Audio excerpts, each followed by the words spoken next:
Namaste everyone and welcome to the new episode of Breaking It Down. Today we are going to talk about the newly imposed FDI regulations by India on the bordering nations. And by bordering nations we mean China.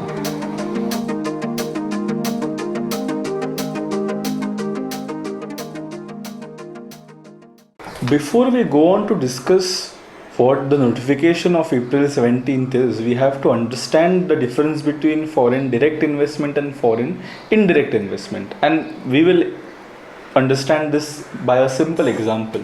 A company B situated outside India, registered outside India, wants to take some stake in company A registered in India and located in India. So if company B goes to the stock market of India and buys some 20 to 30,000 shares, then we call it as foreign indirect investment.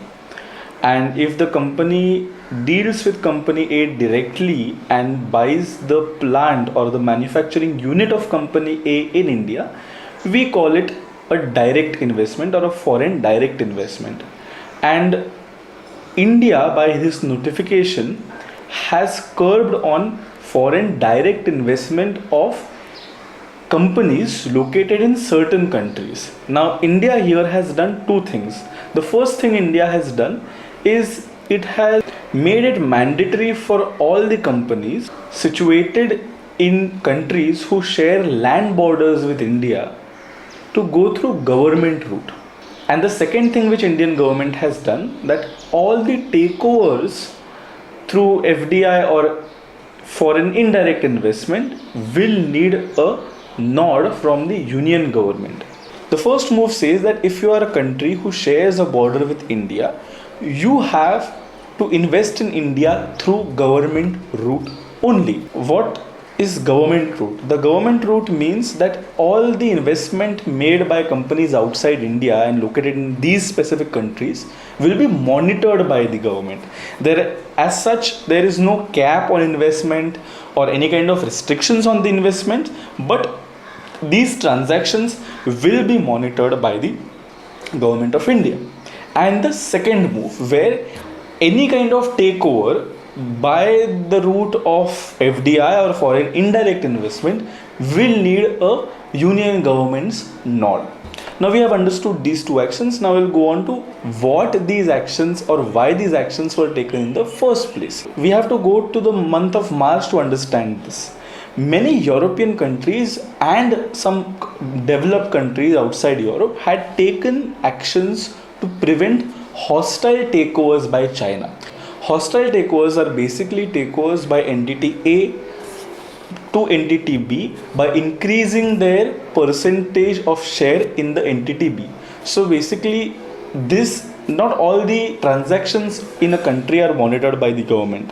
What Indian government has done, that all the transactions from the neighboring countries, and by neighboring countries it means China, because no country bordering India has the financial capability, or any entity in those countries has an actual financial capability to invest and take over another company in India.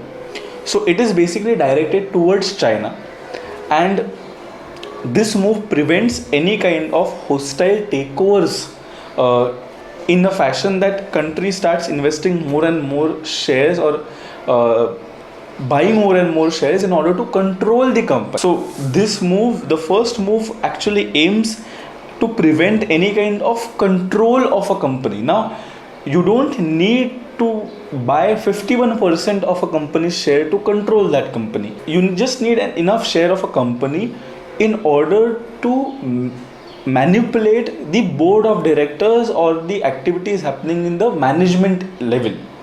So 51% is not at all required. So large entities, large business houses have their shares scattered all over the place, and you just need some amount of shares to promote your favorable directors into the board and then influence the board in a certain way that your interests are met by those companies.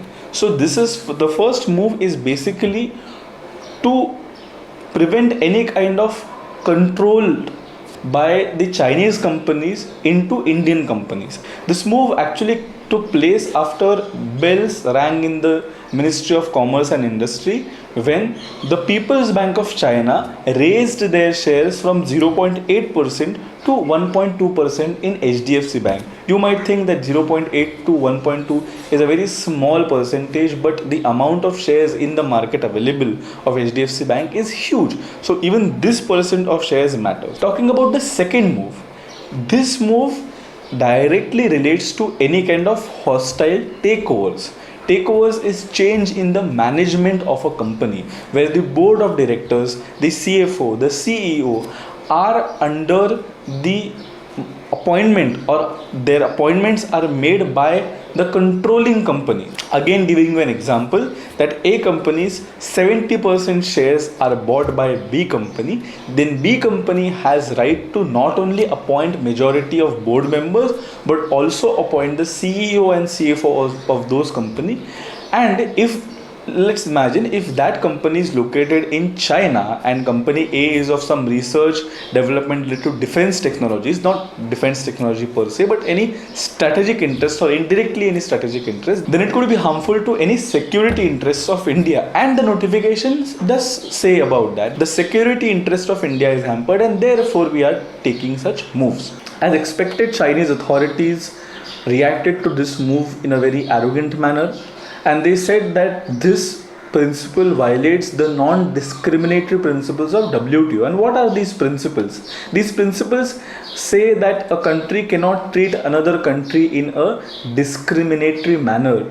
It should treat country A just like it treats all the other countries in an equal manner. But India has cited exceptions to this non-discriminatory behavior, citing Article 21 of GATT, Article 14 of GATS, and Article 73 of TRIPS, where national security is non-negotiable exception to these non-discriminatory principles. Right now, the dispute resolution body of WTO is in shambles. The appellate body is in shambles too, due to the deadlock between India and USA's non-conformance with WTO's principles.